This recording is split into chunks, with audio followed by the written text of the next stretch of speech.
안녕하세요 여러분, 부자오빠입니다. 오늘 코스피가 1%대 상승을 하면서 기분 좋게 마무리가 됐습니다. 오늘 코스피를 보면 외국인이 602억을 순매수했고요. 개인도 533억을 순매수했습니다. 외국인과 개인이 같이 순매수를 하니까 왠지 든든하고 좋습니다. 기관은 좀 많이 팔았네요.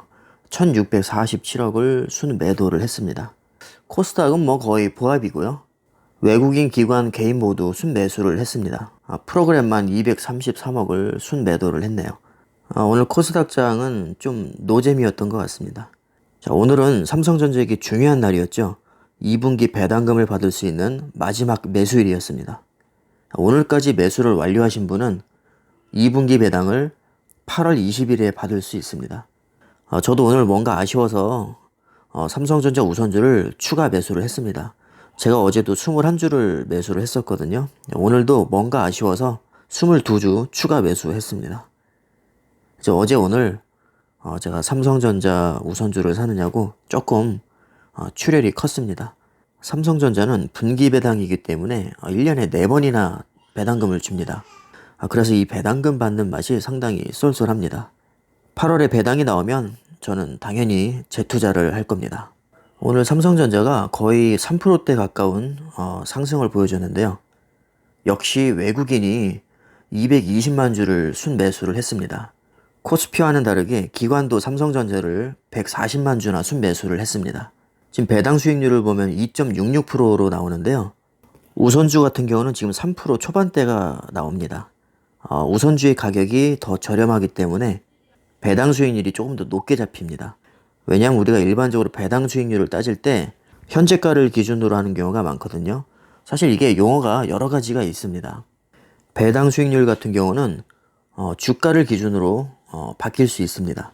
주가가 오르게 되면 배당률은 떨어지게 되고요. 주가가 하락하게 되면 배당률은 올라가게 됩니다. 자, 그 이유는 배당금이라는 것은 분기당 354원으로 일정합니다. 어차피 같은 돈을 주기 때문에 주식 가격에 따라서 배당률이 달라지게 되는 것이죠. 그래서 주당 가격이 저렴한 우선주가 수익률이 더 높은 것입니다. 왜냐하면 같은 돈으로 더 많은 주식을 살 수 있기 때문이죠. 제가 그런 이유로 지금 제 포트폴리오 중에 거의 90% 이상이 삼성전자 우선주에 들어가 있습니다. 다들 잘 아시겠지만 삼성전자는 장기적으로 굉장히 좋은 주식입니다. 그래서 배당금도 챙기시면서 장기 투자를 하시면 반도체 호황기가 왔을 때 분명히 큰 수익이 나올 거라고 저는 믿고 있습니다. 전염병 사태 이전에는 사실 62,800원까지 갔었는데요. 지금 현재는 고점에 비해서 뭐 만원 가까이 빠진 상태입니다. 하지만 어차피 삼성전자 투자하시는 분들은 노후 개념으로 장기 투자하시는 분들이 많고 배당금을 목적으로 또 투자하시는 분들이 많기 때문에 반도체 호황기가 오면 분명히 전고점은 강하게 뚫고 나갈 거라고 생각합니다. 사실 삼전이 요즘에 다른 종목에 비해서 수익률이 많이 안 좋긴 했습니다. 하지만 수량을 목적으로 매수를 하시는 분들은 오히려 기회로 생각을 할 수도 있을 것 같습니다. 앞으로 삼전의 미래는 저는 시스템 반도체에 달려 있다고 봅니다. 앞으로는 4차 산업혁명 시대입니다. 거기서 가장 많이 거론되는 분야가 5G와 인공지능, 그리고 사물인터넷, 자율주행, 이 정도로 우리가 생각을 할 수 있습니다. 지금 제가 말씀드린 4차 산업혁명에서 반도체가 안 들어가는 분야는 단 하나도 없습니다. 반도체는 크게 또 두 종류가 있습니다. 메모리 반도체와 비메모리 반도체 또는 시스템 반도체죠. 제가 반도체에 대해서는 예전 영상에서도 굉장히 많이 다루었는데요. 오늘은 제가 자동차 반도체에 대해서 좀 얘기를 할까 합니다. 삼성전자와 SK하이닉스가 세계 1, 2위를 차지하고 있는 것은 메모리 반도체입니다. 그런데 문제는 메모리 반도체는 시스템 반도체에 비해서 시장 규모가 대략 3분의 1 정도 수준밖에 되지 않습니다. 자, 그래서 지금 고민 중인 게 정말 큰 시장은 사실 시스템 반도체라고 할 수 있습니다. 그런데 이 표를 보시면 시스템 반도체에서 한국이 차지하는 비중이 3%밖에 되지 않습니다. 뭐 다른 통계를 보면 4%대까지도 나오는데요. 5% 미만으로 보시면 됩니다. 반면에 미국은 70%를 차지하고 있습니다. 아무리 메모리 반도체에서 점유율이 높고 세계 1, 2위를 해도 파이 자체가 작기 때문에 사실 전체 반도체 시장을 놓고 보면 그렇게까지 꿀단지라고 할 수는 없습니다. 정말 꿀단지는 바로 시스템 반도체입니다. 그렇기 때문에 삼성이 그토록 시스템 반도체 1위를 하겠다고 외치고 있는 겁니다. 2030년까지 133조를 투자를 합니다. 아직도 10년이나 남았습니다. 이제 시작한 지 2년밖에 되지 않았어요. 만약에요, 시스템 반도체에서 10년 후에 1위를 하잖아요. 그럼 삼성전자가 독보적인 세계 1위가 됩니다. 현재 고작 3%밖에 안 되는 시스템 반도체 점유율로도 전체 반도체 시장에서 우리나라가 23.6%로 세계 2위입니다. 세계 1위는 48.8%를 차지하고 있는 미국이죠. 제가 파운드리에 대해서는 많이 다루었습니다. 그래서 오늘은 비메모리 반도체 중에서도 삼성전자가 심혈을 기울이고 있는 자동차 반도체에서 얘기를 드리겠습니다. 이건 5년 전 기사인데요. 삼성이 전장 부품을 진출한다는 기사입니다. 자동차 전장이라는 것은 자동차에 들어가는 모든 전기, 전자 부품을 얘기합니다.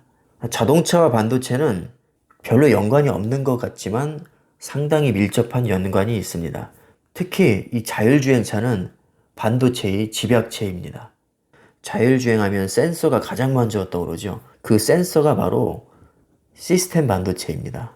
다른 말로는 비메모리 반도체라고도 합니다. 비메모리 반도체는 정보를 처리하는 반도체입니다. 반면에 메모리 반도체는 정보 처리 기능이 없고요. 단순히 저장만 하는 기능이 있습니다. 그냥 쉽게 이렇게 생각하시면 됩니다. 시스템 반도체는 돈은 엄청나게 되지만 고도의 기술력을 요하는 진입장벽이 높은 반도체이고요. 메모리 반도체는 상대적으로 진입장벽은 낮지만 수익성이 비메모리 반도체만큼은 크지는 않습니다. 비메모리 반도체뿐만 아니라 사실은 메모리 반도체도 많이 들어갑니다. 이 두 가지 반도체는 사실은 같이 가는 겁니다. 왜냐하면 계산이 복잡해질수록 메모리 공간도 많이 필요하기 때문이죠. 요즘 자동차들을 보면 거의 200개 이상의 그런 반도체가 사용이 됩니다. 앞으로 자율주행이 발달하게 되면 훨씬 더 많은 반도체가 들어갈 겁니다. 결국에는 그 반도체를 삼성에서 만드는 거거든요. 그렇기 때문에 자율주행이 많이 보급될수록 삼성의 수익성은 올라간다. 이렇게 생각하시면 되겠습니다. 상식적으로 생각을 해보면 일반적인 컴퓨터나 노트북보다는 자동차에 들어가는 반도체가 훨씬 더 가혹한 환경에 있습니다. 예를 들어서 여름에는 뜨거운 환경에서 반도체가 견뎌야 합니다. 그리고 겨울이 되면 가혹한 추위를 견뎌야겠죠. 또 장마철이 되면 습도가 엄청나게 높습니다. 온도와 습도가 계속해서 변하는 환경이 자동차이기 때문에 이 반도체의 내구성도 우리 일반 가정이나 회사에 들어가는 반도체보다는 훨씬 더 고품질이어야 합니다. 그래서 이게 시장 진입이 어려운 편에 해당이 됩니다. 자동차 반도체에는 관심이 많은데 진입장벽은 꽤 높은 편이기 때문에 삼성에서 결단을 내렸습니다. 세계 1위 자동차 전장 기업을 인수를 해버렸습니다. 바로 미국의 하만이라는 기업입니다. 인수한 지는 지금 한 3, 4년 정도 됐고요. 인수 금액이 무려 9조 4천억이었습니다. 엄청나게 높은 금액으로 인수를 했습니다.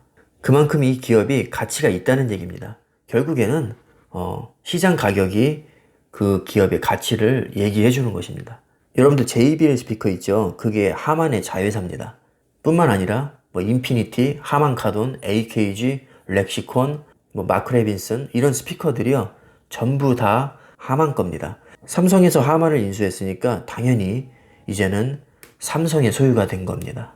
앞으로 여러분들 JBL 스피커를 보면 이거 삼성 거구나 라고 생각하시면 됩니다. 현재 하만의 주력은 프리미엄 인포테인먼트와 텔레매틱스입니다. 인포테인먼트와 텔레매틱스는 우리가 소위 커넥티드 카라고 불리는 분야입니다. 5G로 자동차 내부와 외부를 인터넷으로 연결을 하는 겁니다. 그래서 차 안에서 인터넷도 하고 TV도 보고 영화도 보고 화상회의도 할 수 있고요. 우리가 일반 가정이나 회사에서 하는 거의 모든 활동을 차 안에서 앞으로는 할 수 있습니다. 하지만 문제는 5G가 아직은 이것을 받쳐주지 못합니다. 그래서 5G 기술력이 빨리 완성이 되어야만 이 하만의 잠재 능력도 빨리 나올 수 있을 겁니다. 인포테인먼트나 텔레매틱스 뿐만 아니라 하만 같은 경우는 TCU도 생산을 합니다. 하지만 이 TCU 부분은 아직까지는 그렇게 좋은 성과를 보이지 못하고 있습니다. 경쟁사에 지금 뒤처져 있는 상태인데 삼성이 인수를 한 만큼 막대한 연구 개발을 통해서 수년 내에는 좋은 성과가 나올 것으로 예상이 됩니다. 자, 하만의 실적을 보면 2017년부터 2019년까지 꾸준히 상승을 했습니다. 2019년을 보면 10조가 넘죠. 영업이익은 3,200억입니다. 3,200억이 이게 삼성한테 있으니까 별거 아닌 것 같은데 웬만한 대기업도요, 영업이익이 3,200억 나오기 어렵습니다. 그만큼 규모가 크고 지속적으로 성장을 하고 있다고 이해를 하시면 될 것 같습니다. 일단 지금 삼성의 목표는 5G 기술을 이용해서 커넥티드 카를 2022년까지는 1위로 올려놓겠다는 목표가 있습니다. 불과 2년밖에 남지 않았죠. 커넥티드 카란 통신망과 연결이 된 미래형 자동차를 의미합니다. 사실 지금은 5G 기술력이 좋지 못하기 때문에 아직까지는 통신망 부분에서 애로사항이 많이 있습니다. 4G로는 만족할 만한 성능이 나오지가 않습니다. 공교롭게도 삼성에서 5G 사업도 하고 있습니다. 5G 부분에서 현재 2, 3위권을 맴돌고 있습니다. 결국에는 5G도 반도체 분야라고 할 수 있거든요. 그러니까 삼성이 말로만 시스템 반도체 1위를 하겠다는 게 아니라 실제로 하만 기업을 인수하고 자동차 반도체에 집중을 하고 있고 5G까지 손을 대고 있습니다. 결국에는 시스템 반도체의 한 분야인 자동차 반도체에서 5G와의 결합을 통한 시너지 효과를 지금 노리고 있는 것이죠.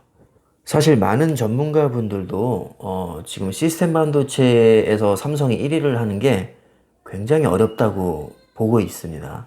고도의 설계 능력이 요구가 되는데 그 기술이 거의 미국에 쏠려 있기 때문입니다. 미국 기술이 들어간 반도체를 화웨이에 공급하지 말아라. 이렇게 큰 소리 뻥뻥 치면서 선포를 했습니다. 메모리 반도체든 비메모리 반도체든 미국 기술이 안 들어간 게 거의 없습니다. 반도체 분야에서 미국의 영향력이 가장 크다는 얘기입니다. 실제로 통계를 봐도 미국이 압도적으로 강국입니다. 세계 시스템 반도체 1위는 바로 인텔이죠. 그리고 모바일 AP 세계 최강자 퀄컴도 바로 미국 기업입니다. 미디어텍도 미국 기업이고요. 세계 최고의 그래픽카드 제조사인 엔비디아도 미국 기업입니다. 그리고 CPU에서는 인텔과 경쟁하고 그래픽카드에서는 엔비디아와 경쟁하는 AMD 역시 미국 기업입니다. 애플에서도 모바일 AP를 만들어냅니다. 역시 미국 기업입니다. 우리가 알고 있는 웬만한 공룡 기업들은 거의 대부분 미국 기업이라고 할 수 있습니다. 사실상 삼성은 미국과 지금 맞짱을 뜨겠다는 겁니다. 물론 파운드리 부분에서는 대만의 TSMC와 맞짱을 뜨지만 파운드리를 제외한 거의 대부분의 분야에서는 미국과 경쟁을 하겠다고 선포를 한 겁니다. 기대도 많이 되지만 사실 걱정도 많이 앞섭니다. 왜냐하면 상대가 웬만큼 세야죠. 너무나도 셉니다. 사실 이 정도 싸움을 하기 위해서는 정부 차원의 전폭적인 지원이 저는 필요하다고 보거든요. 현재 파운드리에서 세계 1위를 하고 있는 TSMC도요, 정부에서 엄청나게 밀어주고 있거든요. 중국에서도 정부에서 기업을 엄청 밀어줍니다. 특히 LCD 같은 경우는 중국에서요, 30%에서 50%를 지원을 해줍니다. 니들 적자 나도 괜찮으니까 싸게 공급해서 시장 점유율 올려. 우리가 돈 대줄게. 대놓고 이렇게 지원해주는 게 중국입니다.